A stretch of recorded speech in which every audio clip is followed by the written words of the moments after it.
자, 27강 공부하겠습니다. 책으로 125쪽입니다. 앞 시간에 우리가 토마스 아퀴나스의 신학이 로마 가톨릭 교회에서 좀 오해돼서 잘못 이용되고 있다. 그런 얘기를 짚었습니다. 토마스 신학이 아니라 토마스 주의가 돼버렸다고 하는 거죠.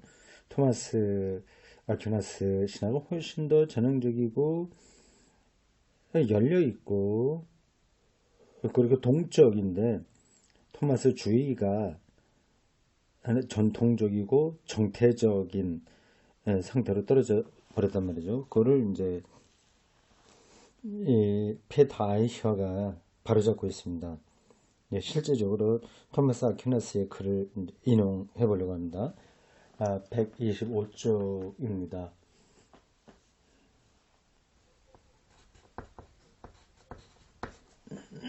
자, 본문 16 쿼테이션이 나왔습니다. 인용부예요. 27강입니다. 신앙의 신적 신비는 과학을 통해서 해명될 수 없는 것 같다. 토마스 아퀴나스의 이야기입니다. 신적 신비, 신앙의 신적 신비, 과학을 통해서 해명될 수 없는 것 같다. 그 이유는 첫째, 지혜는 학문과 구별된다. 학문, 독일어로 Wissenschaft 이렇게 되어 있습니다. Wissenschaft, Wissen은 안다는 뜻입니다. Schaft는 추상 명사를 만드는 어미예요. Wissenschaft, 학문입니다. 굳이 영어로 번역하면 영어로 안다는 게 know죠. K-N-O-W, know, knowledge.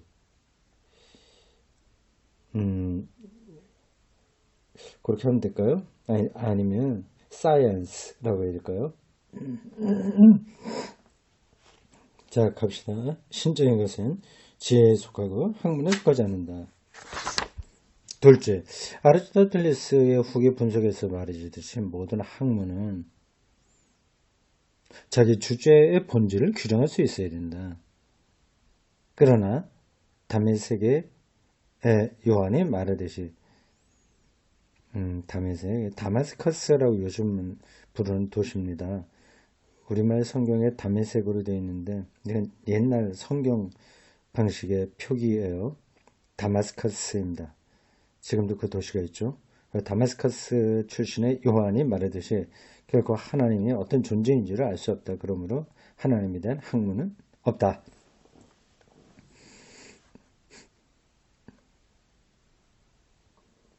다음 다섯째. 1번서부터 차례대로 다 인용하는 게 아니라 필요한 것만 인용하네요. 다섯 번째. 또한 모든 학문은 스스로 명백한 원리에 기초한다. 어떤 사람이 한 원리를 받아들일 경우에 그 사람은 그 원리를 스스로 증명할 수 있거나 명백하고 신뢰할 만한 원리를 통해서 그 원리를 밝혀낼 수 있다. 그러나 신앙의 일차적 원리들인 신조들은 다르다. 이것들은 명백하지도 않고 명백한 원리들에 환원되지도 않고 증명될 수 없다. 그러므로 신앙 안에서 파악된 신적 존재에 대한 학문은 없다. 대단히 과격하게 얘기합니다. 약간 예상 외에요. 신앙에 대한 학문이 있다 라고 말할 거로 예상이 되지 않습니까? 예, 토마스 아퀴나스가 그 스콜라 철학에 기반을 두고 또 아리스토텔레스 철학의 원리에 따라서 엄격한 체계를 세웠는데 네, 여기서 그걸 구분하고 있어요. 신앙은 학문으로서는 안 된다 얘기죠. 이게 동양식으로 얘기해서 분리 문자에 해당합니다. 문자, 언어 이런 것들이 학문의 도구잖아요. 이걸로 궁극적인 것을 세우기 힘들다고 하는 겁니다. 근데 이게 자체는 오해되는 거예요. 신학이 아예 불가능하다는 그런 뜻은 아니거든요.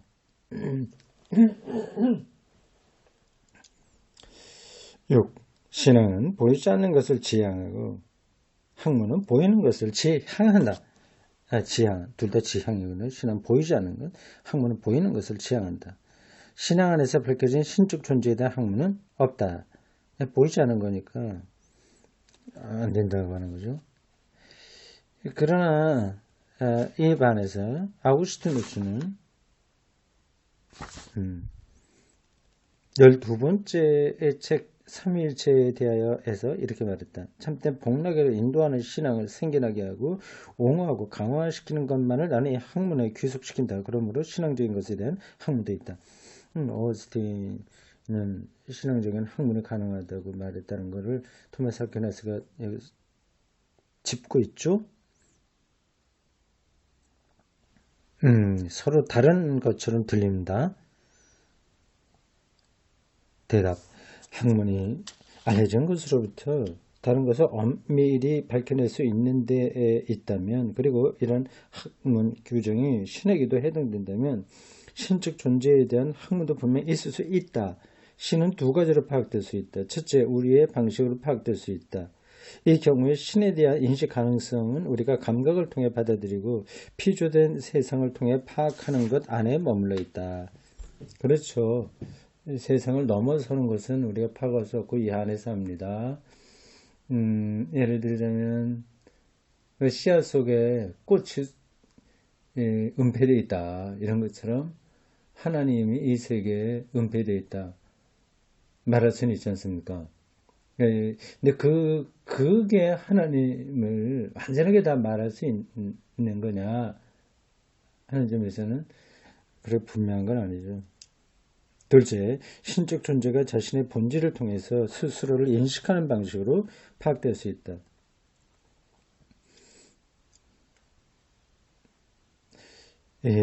뭡니까? 신적 존재가 자기 본질을 통해서 스스로 인식하는 방식으로 파악될 수 있다. 이건 우리 인간하고 관계없는 거 아니겠어요? 신적 존재가 스스로 하는 거라고 한단 말이죠.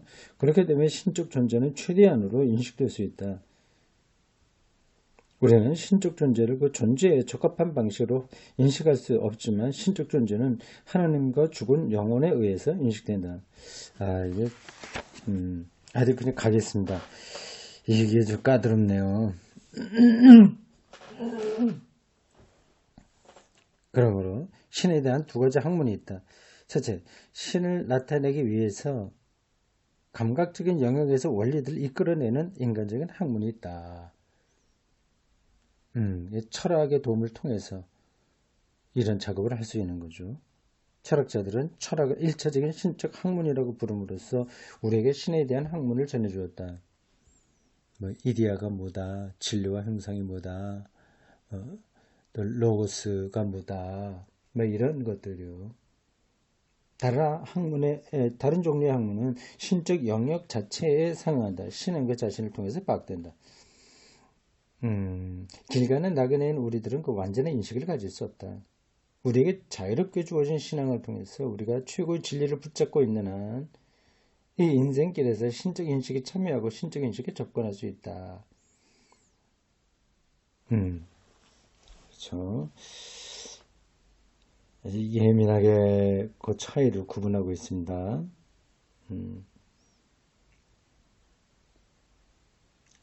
우리가 여기 유한하게 살기 때문에 하나님을 절대적 아주 완전하게 인식할 수는 없으나 하나님이 자기를 이 세상의 본질로서 나타내고 있으니 우리가 영혼을 열고 받아들이기만 한다면 거기에 참여할 수 있다. 그 신적 인식이 가능하다. 그 얘기입니다. 그 말이 그 말 같죠? 네, 차이가 있습니다. 하나님은 자기 인식을 통해서 하나님의 자기 인식이라고 그랬어요. 근데 이게 우리가 좀 낯설어요. 하나님이 자기 계시라고 하는 게 낯같습니다. 계시. 제가 보기엔 그래요. 예, 여기는 일단 인식으로 이렇게 표현되어 있는 것 같습니다. 하나님은 자기 인식을 통해서 다른 모든 것을 단순히 관조하고 토론 없이 인식한다. 이렇게 한다는 것을 우리가 어떻게 알까요? 그렇게 토마스 아퀴나스가 생각한단 말이죠. 일차적인 진리에 충실함으로써 우리의 인식도 신앙을 통해 파악한 것에 기초해서 원리들로부터 추론된 결론내로 나가는 과정에서 확대된다.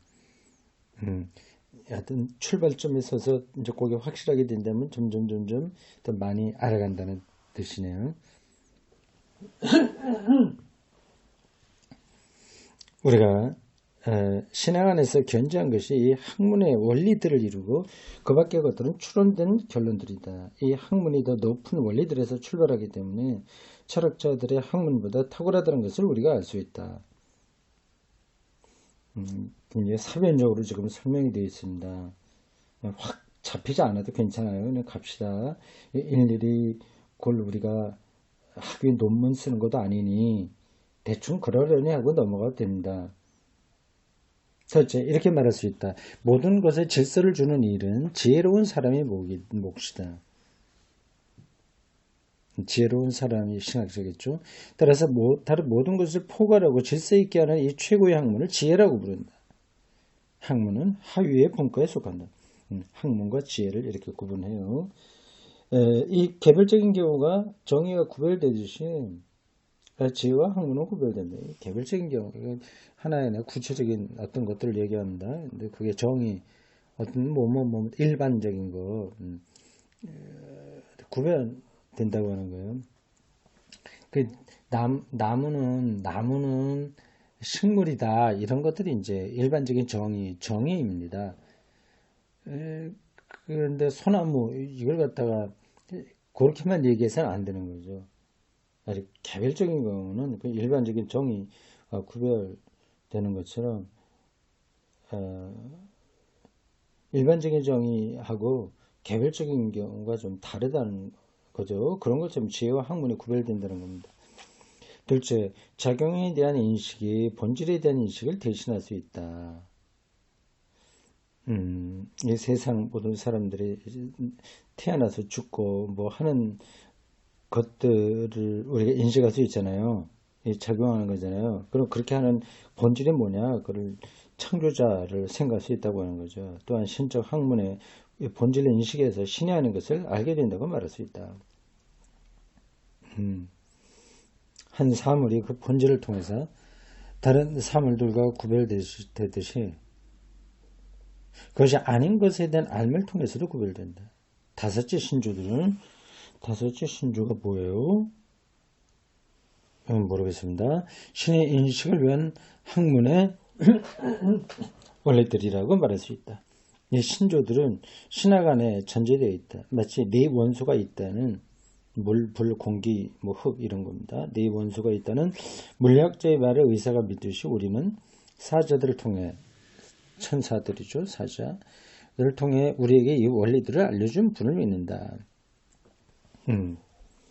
쭉쭉 진도를 나가야 되겠습니다. 이거 무슨 뜻인지 골머리 다 파악하려면 그러네요. 그렇게 중요한 것도 아닙니다. 여섯째 학문이 처음으로 원리들을 밝혀낸다고 말할 수는 없다. 이 여섯째 학문이 뭔지 잘 모르겠네요. 여섯째 이렇게 나온 콤마를 찍어야 되는 걸까요? 그렇죠? 콤마가 빠진 것 같죠? 여섯째 앞에 첫째, 둘째 나온 것처럼 다음에 앞에서 다섯째도 이거 콤마가 빠진 거 아닌가요? 모르겠습니다. 학문이 처음으로 원리를 밝혀낸다고 말할 수는 없다. 학문은 이미 밝혀진 원리들의 도움으로 결론들을 이끌어낸다. 우리가 말하는 학문은 신앙의 본질을 밝히지 않고 신앙의 근거에서 특히 제1원리들의 확신의 근거에서 다른 것을 빚어준다. 자, 여기까지 토마스 아퀴나스 그래서 발췌했네요. 중요하다고 생각해서 발췌했는데 우리는 지금 조금 정신없죠. 가겠습니다. 이 학문의 모델은 언뜻 보기에 저는 문제가 없는 것으로 보인다. 이 모델에 따르면 학문은 명백한 기초명제들의 근거에서 결론들을 이끌어내는 논리적 추론의 작업이다. 자연과학의 명백한 기초명제들 대신에 신학에서는 신학명제들이 나온다. 기초명제들과 신학명제들은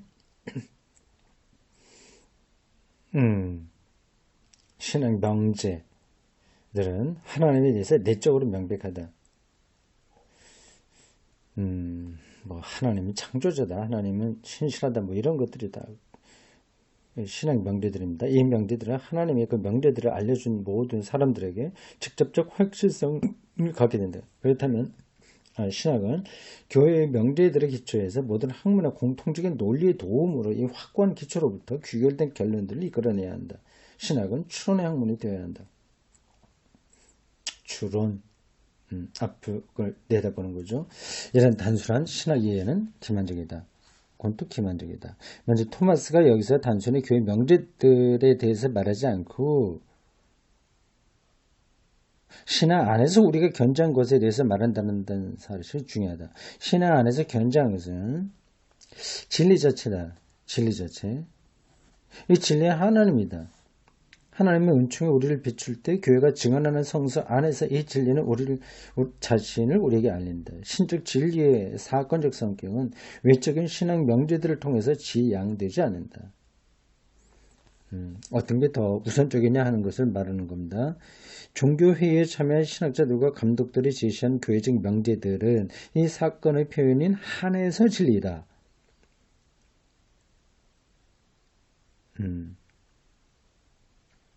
그러한 신앙 명제들이 나름의 명증성을 지니고 있다고 하는 점도 분명해진다. 하나님의 본질 인식이 아니라 신이 아닌 것들을 식별하는 알미 예언자 전통과 바울 전통에서 신을 말하는 일에 대한 철저히 비판적인 표준이다.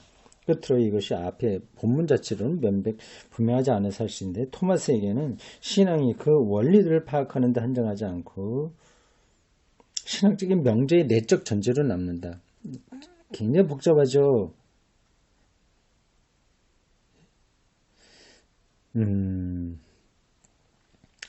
토마스에게는 신앙이 그 원리들을 파악하는 데 한정하지 않고 신학적 해명의 내적 전제로 담는다.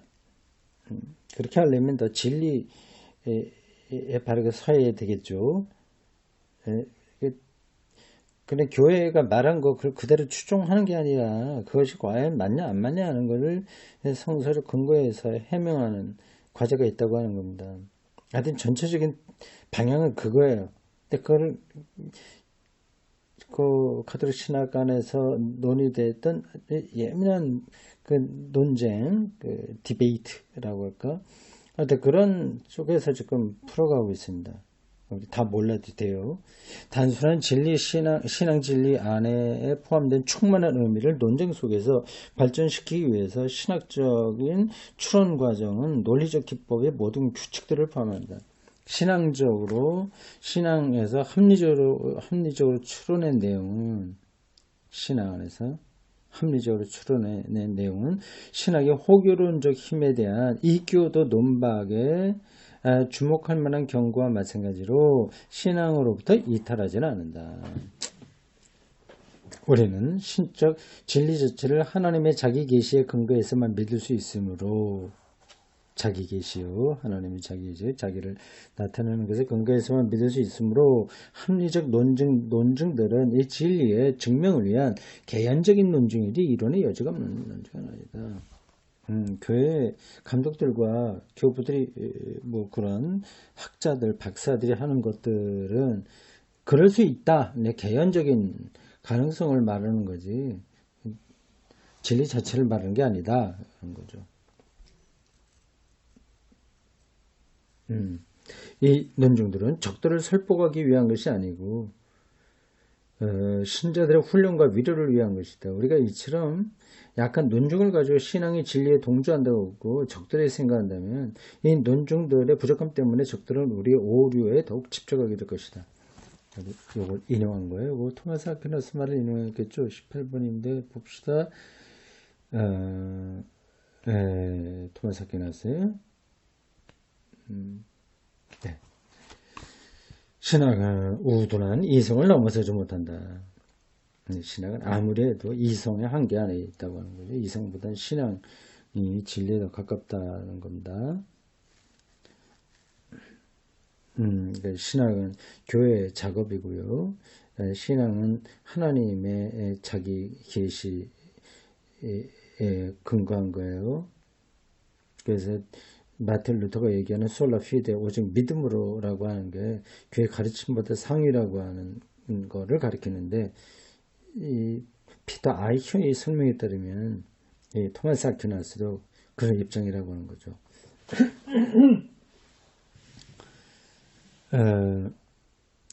신학은 신앙의 훈련에 유익하고 적들의 공격에 대한 위로를 준다. 신학은 증명할 수도 강요할 수도 없다. 그러므로 토마스는 신학적으로 엄격히 자제한다.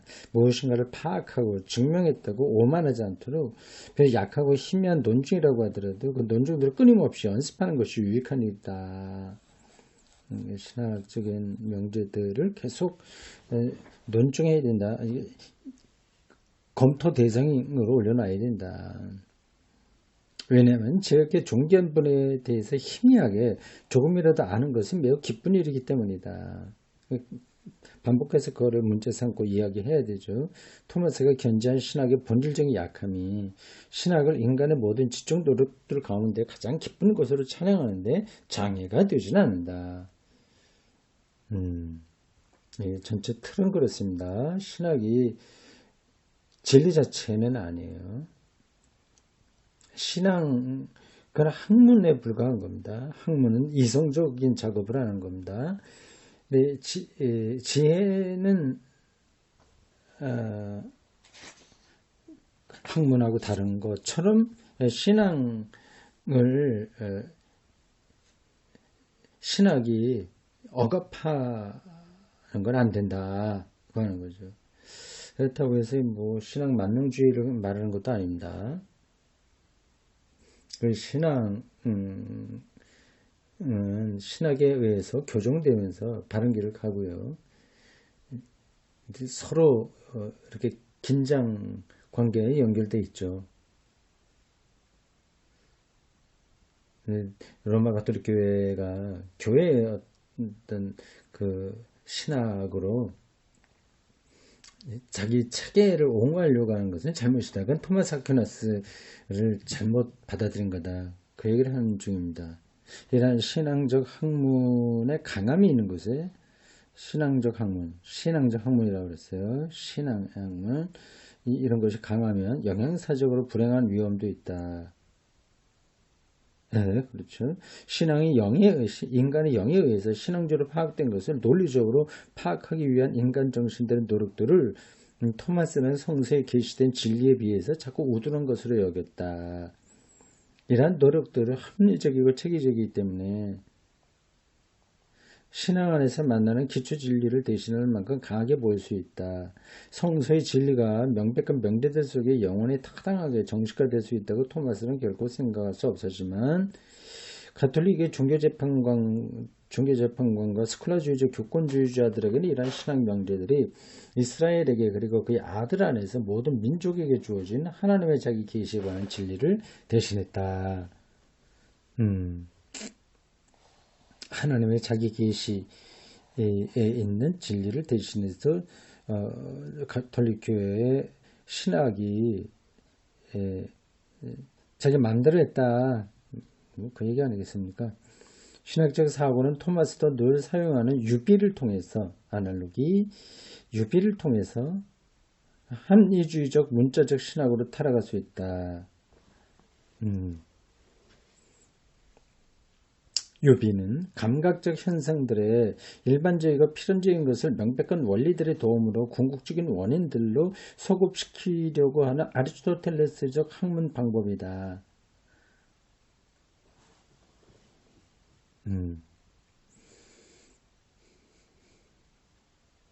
유비요. 빗대서 설명하는 방법입니다. 그러니까 하나님은 우리 아버지다, 이런 것들이 유비죠. 아버지. 근데 그런 게 머릿속에 콱 박혀버리면 하나님을 제한하는 거죠. 현대 학문 이론에서는 기초적 명제를 얻기 위해서 명백한 사실 내용을 정식화할 수 있다는 주장은 일종의 논박되었다. 따라서 이러한 유형의 신학 학문도 청산되었다. 그러나 토마스의 실제적인 신학 연구를 살펴보고 신학 연구에 대한 그의 이론적 진술을 면밀히 해석하면 다른 모습이 드러난다. 신학의 명백한 증거들은 문장으로 정식화될 수 없을 뿐만 아니라 하나님의 본질 인식을 제공하지도 않고 필요한 사실 내용을 반영하지도 않는다. 이거 그냥 과격한 표현이에요.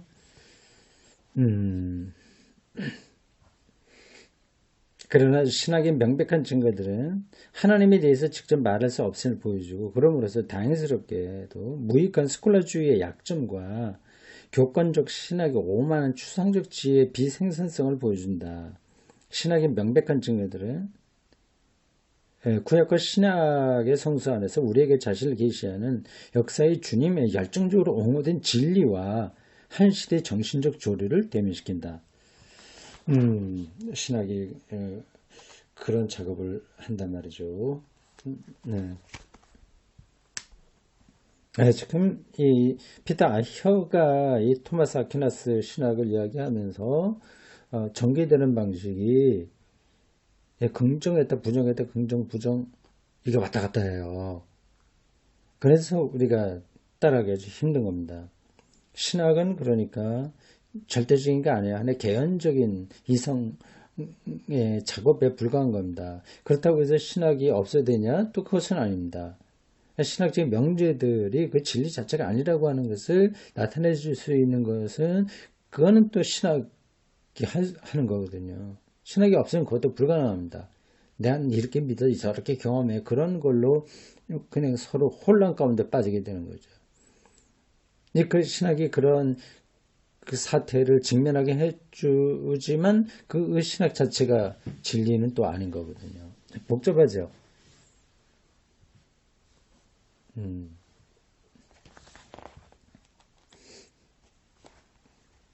특히 토마스의 중요한 두 저서 신학대전과 이교도 논박의 구조가 보여주듯이 그의 신학은 바로 이 점에서 모든 사회적 활동과 역사적 실천을 추구할 의미를 지니고 있다. 실천, 활동. 왜냐하면 신학은 복음에 근거하고 복음은 역사 전체를 구원으로 해방하고 역사는 다시 복음 자체를 역사 안에서 밝혀지는 인간의 목적과 관련시킨다. 이 실천, 이 프랙시스가 빠진 것은 안 되는 거죠. 역사의 초자연적 목적은 자연적 목적을 내포한다. 초자연과 이 자연이 연결되어 인간의 근본적 노력과 구원으로 갈망을 통해서 지향하는 선은 역사적으로 실현될 수 없고 믿음 안에서 기대될 뿐이다. 그렇죠. 신학은 이 희망에 대해서 포괄적으로 책임을 져야 하며 토마스가 신분적 윤리 속에서 파악했던 실천은 신분적 윤리 이게 무슨 뜻인지 모르겠습니다. 신분적 윤리 그건 접어둬요. 그러나 신학 연구가 품고 있는 이 희망은 어떤 신학적 연구에 의해서 대체될 수 없다. 이 희망은 은총으로 남는다. 이로써 신학은 은총을 통해서 가능해진 실천, 믿음 안에서 이미 구원된 그러나 아직 완성되지 못한 역사를 반영한다. 신학이 이러한 요구를 충족시키는 한에서 신학은 학문 이상을 의미하며 신학은 이 점에서 지혜로 된다. 그래서 이제 신학을 지혜와 관계없는 것으로 이야기하다가 이제 다시 지혜로 얘기하잖아요. 한계를 가지고 있는 신학의 능력 그런 것들이 이렇게 이제 나타날 수 있다고 하는 거죠.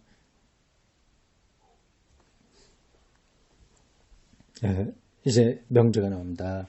앞에 설명은 좀 복잡했다면 이 명제는 그거를 요약하는 것이기에 이것만 잘 우리가 따라가면 앞에 있는 것들을 확실하게 붙들 수 있습니다. 명제 8. 토마스 아퀴나스에게는 철학적 학문 모델이 신학적으로 정당화된다. 왜냐하면 철학 자체가 신적 진리에 대한 자연적 참여로 해석될 수 있기 때문이다. 자, 아리스토텔레스 철학 모델이 많이 이용됐습니다. 명제구. 근대 철학이 더 이상 하나님을 진리를 통해서 자신을 표현하지 않고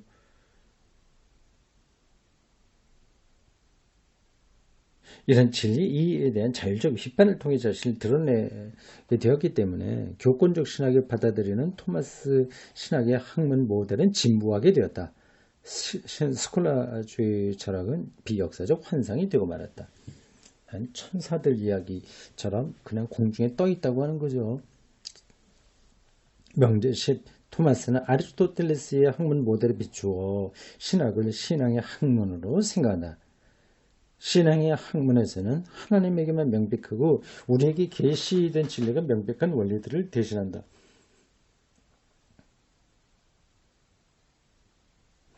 진리가 왜 명백? 진리가 원리들을 대신한다.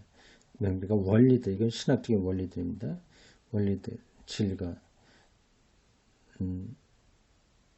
더 우선적이라고 하는 거죠. 명제 11 교권의 교리적 주장들을 신학의 제1원리로 내세우는 스콜라주의적 교권 신학은 로마 가톨릭 교회 신학입니다. 토마스를 내세울 수 없다. 토마스에게서 신적 명백성에 대한 참여는 교회가 증언한 성서의 해석 과정을 통해서만 가능하다. 교회가 뭐라 했기 때문이야. 안 된다는 거죠. 교회 주장들은 교회에 의해 증언된 하나님의 진리, 다시 말해 비판적 규범인 하나님의 진리에 비추어서 평가되어야 된다. 명제 12 토마스는 교권주의에 의지하지 않는다. 그에 따르면 신학은 교회가 증언하는 진리의 사건적 성격에 대한 비판적 진술이다.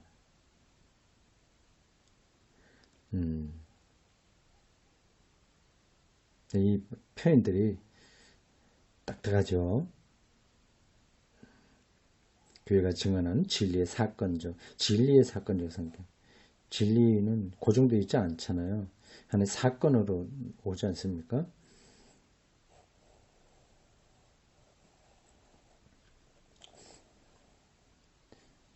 옛날에 옳았던 것이 지금은 옳지 않잖아요. 우리가 그거를 다 모르기 때문에 그렇습니다. 동성애 이런 것도 옛날에는 이건 뭐 말도 꺼내기 전에 이건 잘못된 걸 했지만 지금도 그렇지 않잖아요. 근데 뭐가 이 성에서 진리냐 하는 것은 사건인 거죠. 그게 오른쪽으로 가는 사건으로 봐야 되는데 그렇지 않고 그거를 딱 하나의 명제로만 붙들고 있으면 신학 명제로 붙들고 있으면 안 된다고 하는 거예요. 그걸 비판하는 게 신학이다 하는 거죠. 신이 아닌 것을 식별하는 암만이 믿음 안에서 명백신다. 이게 참 멋진 표현이에요. 신이 아닌 것을 식별하는 암. 신인 것을 식별하는 암은 참 어렵습니다. 그건 나중에 종말론적으로 알게 되니까 근데 신이 아닌 것들, 그러니까 우상이죠, 비진리죠, 그런 것들만 믿음 안에서 명백해진다. 명제 13 신학의 우둔함이 신학의 깊은 성격을 감소시키지 않는다. 신학의 한계가 있지만 그렇다고 신이 기쁘지 않은 거 아니다. 그러나 이런 성격은 신학적 논중의 약함을 신앙적 진리 자체의 약함으로 간주할 위험으로 이끈다. 그러므로 철저히 겸손해야 된다. 명제 14 신학은 역사 자체의 절망적인 변증법과 관련해서 이게 좀 어려운 표현들이네요. 믿음 안에서 은혜롭게 밝혀진 역사적 희망의 선을 반영한다. 선 신학은 우리의 희망의 근거를 밝힌다.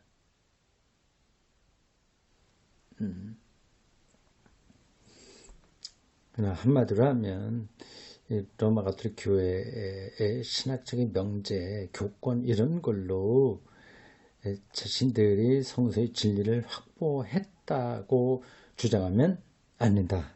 특히 그것을 토마스 아퀴나스의 신학의 근거에서 주장하면 안 된다 하는 겁니다. 그거보다 더 우선적인 것은 진리이고 신앙이고 성서 안에 있는 믿음이다. 그죠. 여기까지입니다.